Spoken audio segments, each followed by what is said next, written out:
Vamos a presentar a nuestro primer invitado de esta mañana, nada menos que el doctor Luis Durán, presidente del Partido Morado. ¿Qué tal, doctor Durán? ¿Cómo está? Buenos días.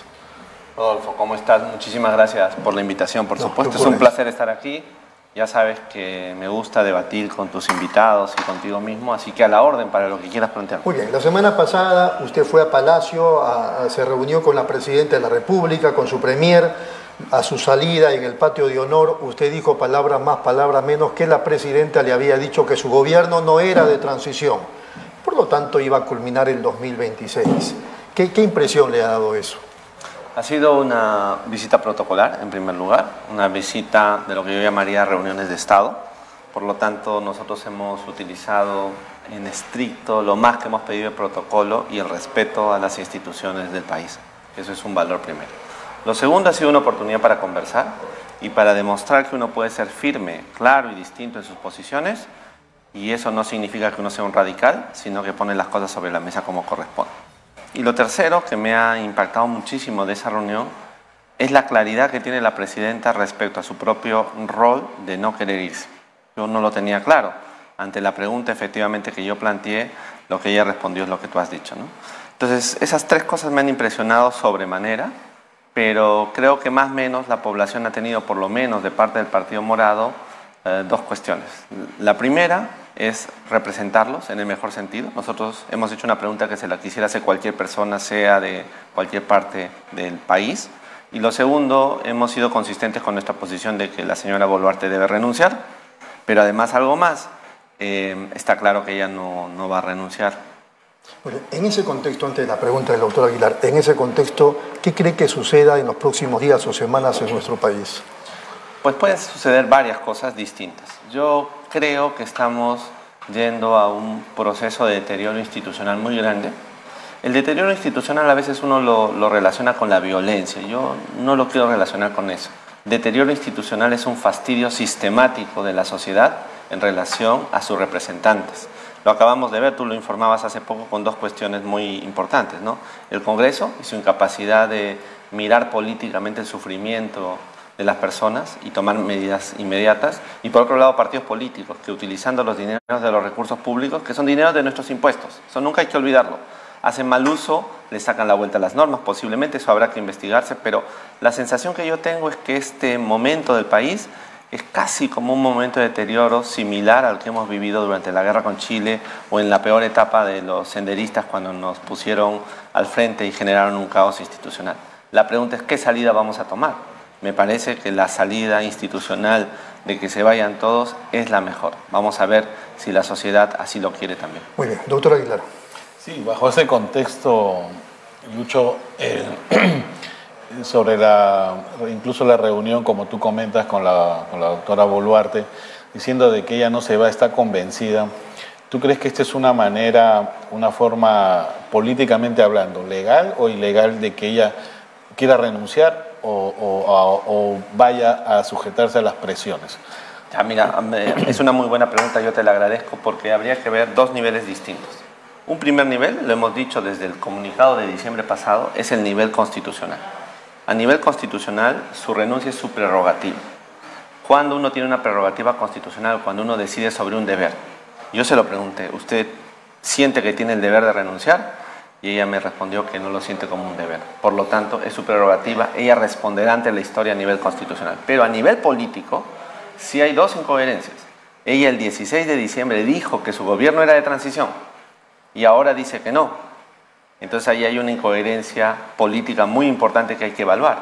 Pero la segunda cosa que yo sinceramente creo, y se lo he dicho a ella directamente, es esta. Es posible no evaluar tu renuncia, no sentir que tienes un deber constitucional cuando han habido más de 60 muertos y tú tienes el deber de establecer la seguridad pública en tu estado. Yo creo que ese es el problema. Es lo mismo que pasa con los congresistas. La discusión no es si gastan o no gastan. La discusión es que no afrontan esto con el coraje de una persona que quiere enfrentar su situación política. Por ejemplo, no puede ser que los congresistas hayan salido a decir ¿acaso ustedes comen alfalfa? Tal o cual. Es una incapacidad muy profunda de moral pública de enfrentar las situaciones con el rigor que corresponde a la política. Entonces, contestándole políticamente, creo que la señora Boluarte no está tomando nota de lo que está pasando. Constitucionalmente es otro cantar. Muy bien, vamos un momentito a la pausa y luego regresamos con Lucho Durán y las preguntas del doctor José Antonio Aguilar.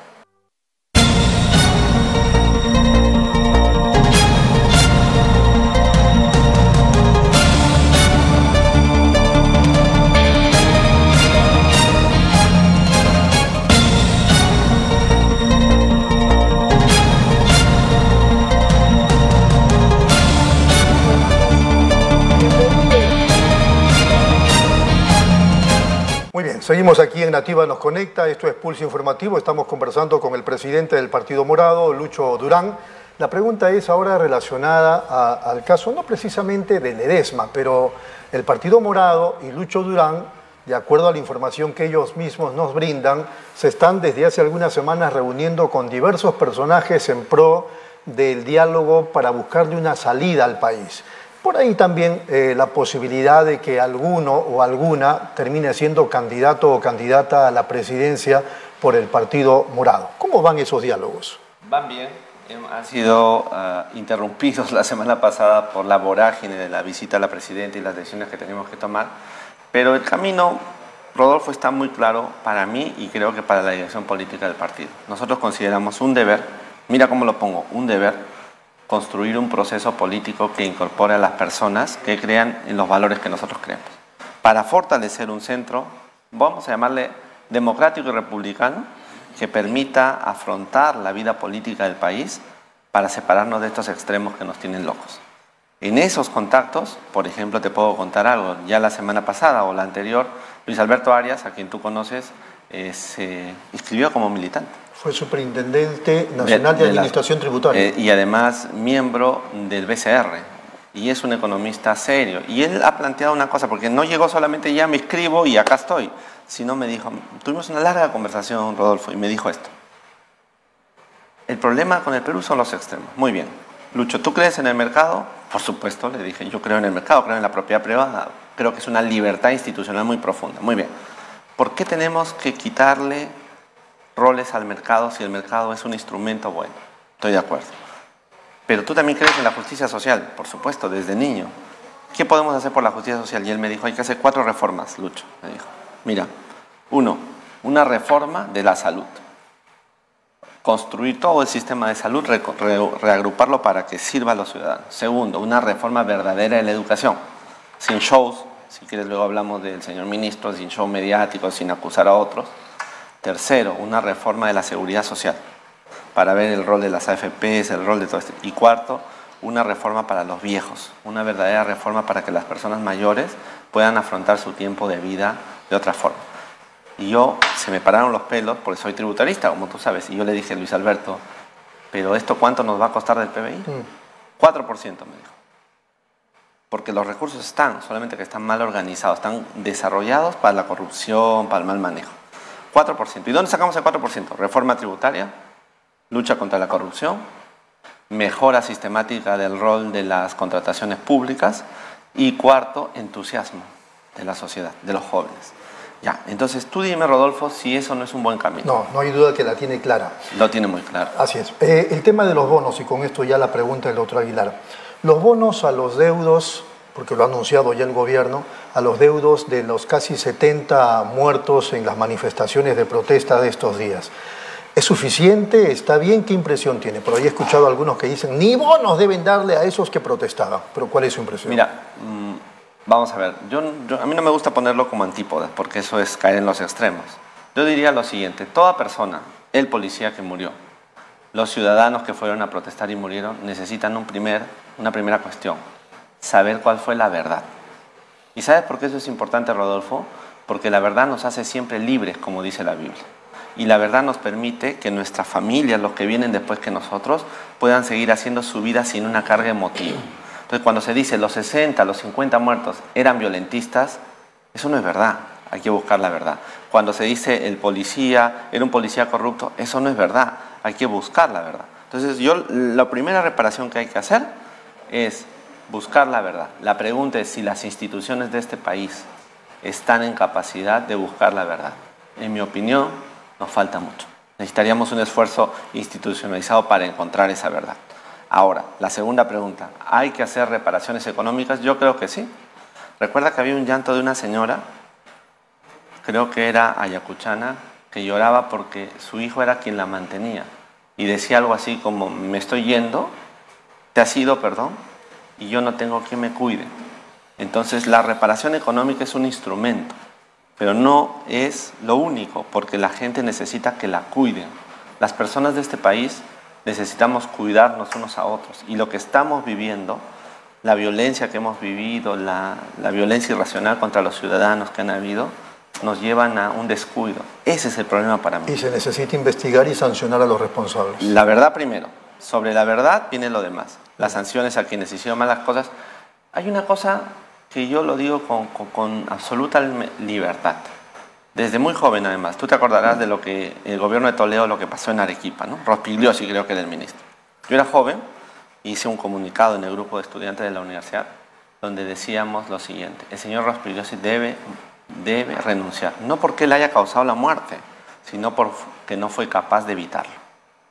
Y eso pasa con el Congreso. Por eso yo le dije a la señora presidenta, usted debe renunciar. No porque usted sea culpable de las matanzas, no, sino porque usted no tuvo la capacidad política e institucional de evitar que haya esos muertos. Ese para mí es el concepto. Doctor Aguilar. Lucho, y en ese contexto también no le enrostraste o le dijiste eso a Francisco Sagasti cuando hubo estas muertes por el tema agrario en el norte del Perú. Mira, yo no tuve participación ninguna en el gobierno. En ese momento habíamos tomado la decisión institucional de que los candidatos del Partido Morado no formamos parte del gobierno. Yo he conversado con Francisco sobre eso y le he preguntado sobre la situación. Francisco me ha contestado en lo siguiente. Primero, que los muertos no fueron causadas por la actuación del Estado peruano.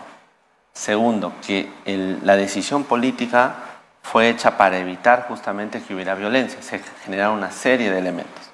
Y entonces, al final, esa situación no ocasionó lo que podríamos decir una violencia sistemática, pero sí permitió, creo yo, que se transparentara toda la verdad en lo sucesivo. Entonces, mi mensaje, para no caer en una dualidad, que es lo que me imagino tú estás preguntando, mi mensaje es muy sencillo. Cuando tú gobiernas, tienes el deber de evitar que la vida humana desaparezca.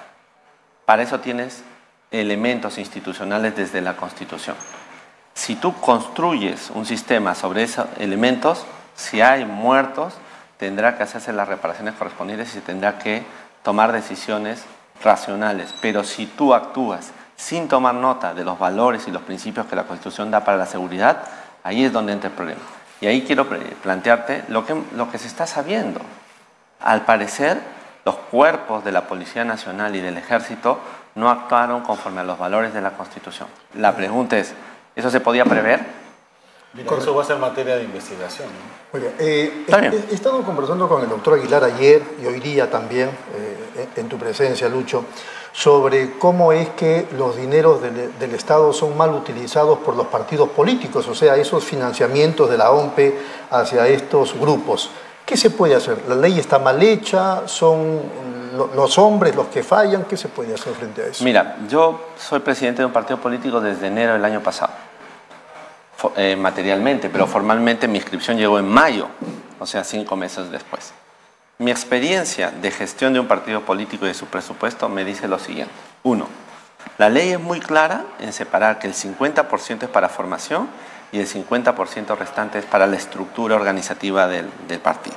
Por lo tanto, un partido que no forma sus militantes correcta y honestamente no es un partido que merezca que le entreguen dineros públicos. Pero además la ley y la norma de la OMPE dice una segunda cosa, que por eso me sorprende el reportaje, qué es lo que está pasando aquí. La norma dice que tú tienes que informarle a la OMPE 15 días antes. Periódicamente.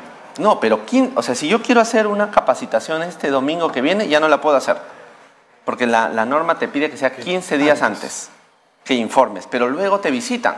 Así es. Al Partido Morado, el día de ayer, domingo, hubo una formación en Lima Norte, de jóvenes morados, una gran charla.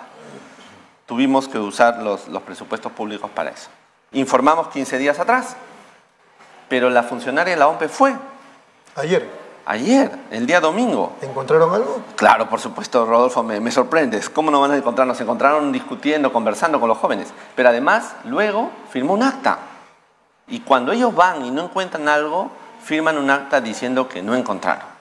Pero los fondos públicos no se basan en el principio del devengado. No sé si tu público lo conozca. El devengado es cuando tú generaste la posibilidad de hacer el gasto y todavía no lo has hecho, sino que la lógica de los presupuestos públicos que se han sobrepercibido. O sea, si tú has pagado, tiene que haber control previo. Y si hay control previo, tiene que haber control instantáneo en el momento en que lo realizas. Por lo tanto, no entiendo qué es lo que ha pasado. Pero hay otro detalle muy importante que me parece bien. La OMPE te audita sistemáticamente. En el Partido Morado nos han auditado sistemáticamente. O sea, ¿la OMPE puede haber fallado también? Totalmente. No lo sé, por eso tiene que averiguarse qué es lo que pasó ahí.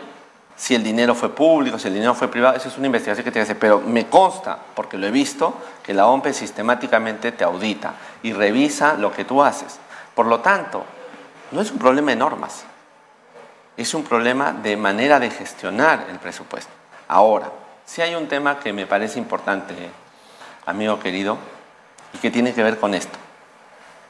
¿Los partidos políticos deben o no deben recibir fondos? Es la gran pregunta. En mi opinión personal, sí. Porque el deterioro institucional es tan fuerte que si nosotros no construimos un sistema público donde el financiamiento venga del Estado, lo que va a pasar con las organizaciones políticas es que van a convertir en mafias y grupos. Por eso es importante, además, las reformas constitucionales que el Partido Morado planteó. Una, Rodolfo, que yo quiero que salga. Ningún partido político puede estar dirigido, no puede tener entre sus dirigentes a personas que han recibido una sentencia en primera instancia por delitos dolosos. No puede. ¿Sabes por qué? Porque es como si el dueño del circo fuera a su vez su controlador. Eso es inaceptable. Por favor, el problema no son los partidos políticos como idea, el problema son la gestión de las normas que no permiten que los partidos sean serios. Última pregunta, doctor Aguilar. Sí, no, rápidamente, Lucho, en ese contexto anterior que tú comentabas de elegir bien a las personas, vemos que ya está Lucho Arias, Jorge Arias, perdón, Lucho Arias está le digo mi tocayo. en el plan de gobierno, en el equipo morado. Dime, ¿cómo hoy día el Partido Morado tiene más que un solo representante en el Congreso? Sí, así es, una sola congresista, que es Flor Pablo. ¿Qué pasó con los anteriores? ¿Alguna autocrítica de cómo se eligen a Susel Paredes? ¿Y quién más era? El doctor... Y Ed Málaga. Pero lo quiero decir mirando además a tus televidentes. Todas las autocríticas. Un partido político necesita llevar al Congreso a personas con las que hay una solidez mínima ideológica y programática. Nosotros tuvimos una lista, yo estaba participando en el número 8 de esa lista.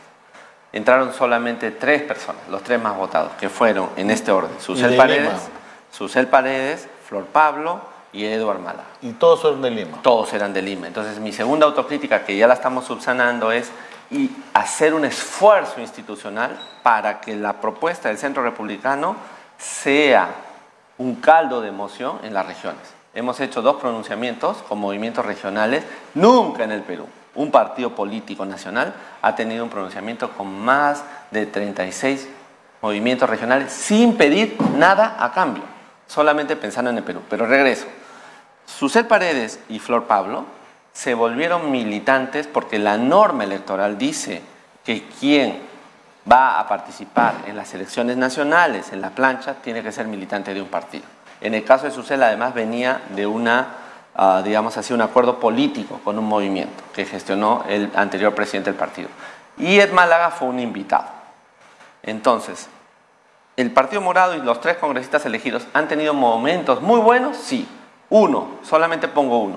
Abril del año pasado, cuando propusimos una ley de reforma constitucional para que se vayan todos, llamada la reforma de la seguridad política. ¿Ha tenido momentos malos? También. El momento más malo fue cuando en una tensión nosotros reclamamos como partido que tuvieran coherencia al momento de establecer sus bancadas. Y la reacción fue muy dura. En ese contexto, Lucho, ¿tú dirías que esta ley que en algún momento se dio en el Congreso y después fue destituida en el Tribunal Constitucional de no irse a otros partidos políticos, del no transfugismo. Tú ley... prácticamente estás yéndote por esa línea. A ver, porque o se podría reformar mejor, sí, pero vamos a ver, para que no haya ese transfugismo entre los partidos políticos. Yo sí creo en el que Congreso. el transfugismo debe ser sancionado, lo tengo muy claro. Pero ¿cuál es el transfugismo que debe ser sancionado en mi concepto? Aquel transfugismo de una persona que dice una cosa y luego hace otro. Entonces, ¿qué es lo que pasa en estos casos? La sentencia del Tribunal Constitucional dice lo siguiente: tú puedes no ser de un partido. 30 segundos. Puedes no estar en la bancada, pero tienes el deber de mantener la línea ideológica de la organización. Para mí, ese es el valor fundamental. Muy bien, se nos acabó el tiempo, Lucho. Ha sido muy amable. Muchísimas gracias por a su ti. presencia. Ha sido Luis Durán Rojo, nada menos que presidente del Partido Morado. Vamos a la pausa de inmediato, regresamos.